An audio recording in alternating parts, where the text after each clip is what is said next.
Welcome to MLB Coast to Coast podcast brought to you by thelines.com. Coming to you from the West Coast, Josh Lander. I will be joined by Nate Weitzer starting tomorrow here on the MLB Coast to Coast show. So we'll ride along back together again there. Looking at the previous show really quickly, went 2-2 there, plus 0.02 units.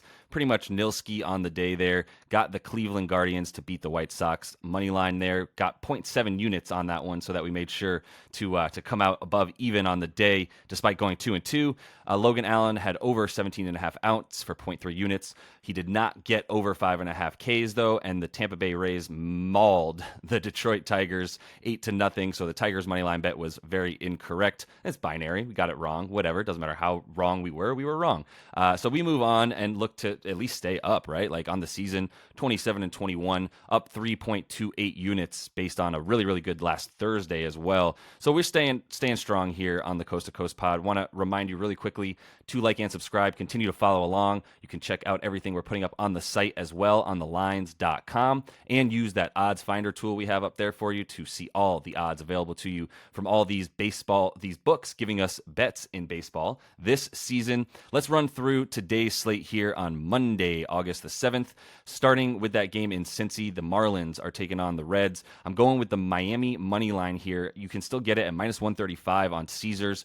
0.4 units on that one. This is our two struggling teams big time, but I think there's some pretty good numbers to indicate that Miami is going to win this game, starting with the fact that Yuri Perez is back, baby, the best rookie pitcher in the league, bar none. He's been out since July the 6th, just simple load management stuff. He's a young arm, and he's going deep into games earlier this year, so they wanted to give him a little bit of rest before bringing him back, but he has the best ERA amongst any rookie pitcher, qualified rookie pitcher. At least 7 starts is the barometer there, and he's got a 10.29 K per 9 rate there, meaning he's already one of the best pitchers at striking people out. He's got one of the best whiff rates, one of the best chase rates on all of his pitches, including that nasty slider following an 100-mile-an-hour fastball. So he has been especially dominant against lefties, and we know there's plenty of those that are good in the Reds lineup. He has allowed just a 179 batting average, 278 WOBA, and 11.14 Ks per 9 versus lefty batters. So he's doing really, really well in those oppo splits there. He has only allowed 1 run or fewer in 7 of his last 8 starts, and that fastball, man, has just been nasty combined with that slider. It's a big reason for the whiff rate being all the way up at about 43% for him as well in those last 8 starts. So the xERA is a little bit higher for Perez, but I mean, I think he's going to be striking guys out tonight with his sort of mix of pitches there against the Reds and those lefties. And speaking of lefties, he's going up against Brandon Williamson, who's a great guy to fade right now. All of his expected numbers are worse than his already bloated core numbers. 4.85 ERA with a concerning 5.72 expected ERA, something I think we can bank on continuing to regress back to the mean of that expected ERA, as Williamson has been walking guys. He has not been striking guys out. Really bad walk rate as well. It's really important to talk about with him. If he's going to walk guys at like an 11% walk rate, it doesn't matter if he's striking guys out at 19 or 20% of the time as well per 9. Like it's not good for him right now. I think you get a lot of value with Yuri Perez coming back on the mound for the Fish tonight. And then I have a bunch of bets from this Yankees and White Sox game here. The first 5 money line, I'm taking the Yanks. The over 7.5 runs on the game, I'm taking. And I'm going under Dylan Cease, 7.5 Ks for the Chi Sox here. All that stuff together with a total of 1.3 units that were going on this game. Looking at the Yanks, they've got Garrett Cole on the mound. We know how good he is. I mean, he's a Cy Young favorite or candidate as well right now with a 2.64 ERA. Concerning as well that his expected ERA is at 3.62. He's got a couple other sort of fortunate numbers, if you will, in terms of strand rate. His BABIP is much lower this year versus a 295, but the Yanks defense is also a bunch better, so there's something for that. The home run to fly ball rate, they're not leaving the park quite as much. Definitely a little bit luckier for him as well, but everything else for him still, and the way he's striking guys out, and the way that he's continuing to keep guys from getting on base, I think you can feel pretty good about Garrett Cole.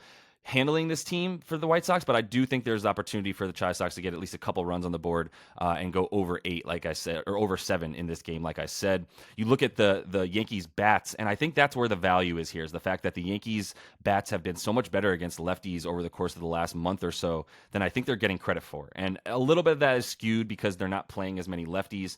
And Shane O'Mac just went on the IL, Shane McClanahan, for the Rays directly after he got shelled by these Yankees. But they're a different team with Aaron Judge back in there. And say what you want, I believe in the sort of chemistry that comes with a guy like Judge being in the lineup for you and feeling every hitter feeling better about themselves when they come up to the plate. So top 10 offense, I would say, top 12 at least in the last month versus lefties, as opposed to like a bottom 5 team offensively that we've seen when Aaron Judge was out.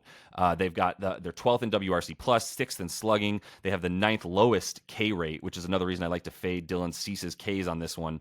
And they're top 15 in batting average and OPS. So with Aaron Judge back in there and against lefties specifically, this is a really good matchup for the Yanks, I think, to come out on top in the first 5, to get over 7 runs total, and for Cease to not get 8 Ks in this one.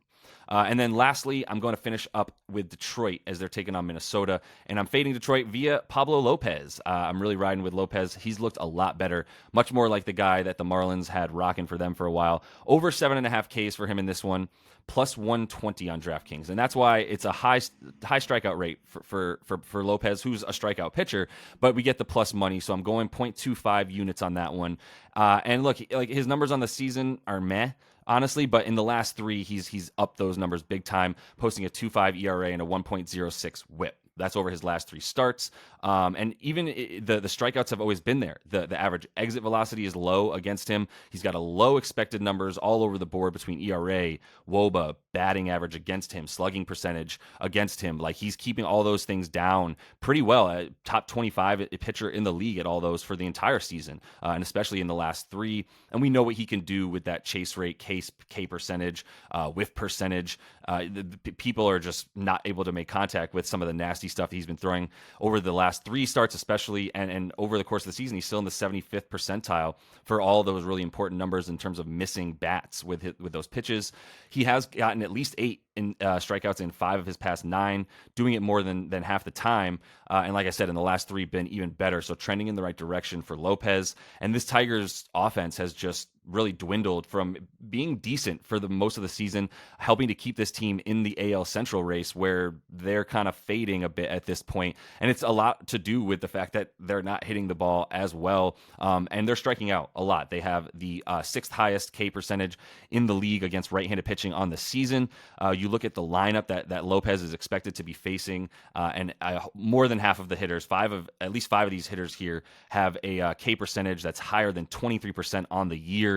And that's been even worse in the last roughly, specifically against Lopez. The guys that are going up against him, when you look at the numbers of Lopez versus these batters, he has a 37% K percentage and a 28% whiff percentage against all these hitters. Those are the 2 numbers that stand out the most when you kind of look at the pitcher versus the lineup stats that you can find in a couple of really good places. So Lopez to get the over 8 with the juice. He got 10 against them, by the way, in the last time he faced the Tigers, despite not having a great outing, giving up 3 runs and 7 hits. But the 10 Ks will definitely come in handy here. That's all that we need, is for him to get 8 or so in this one. So that is all the time that I have for you guys in this one. Definitely make sure to continue to follow along. You'll be able to see Nate Weitzer's beautiful face once more moving forward here on the MLB Coast to Coast. So until we talk to you next, happy betting.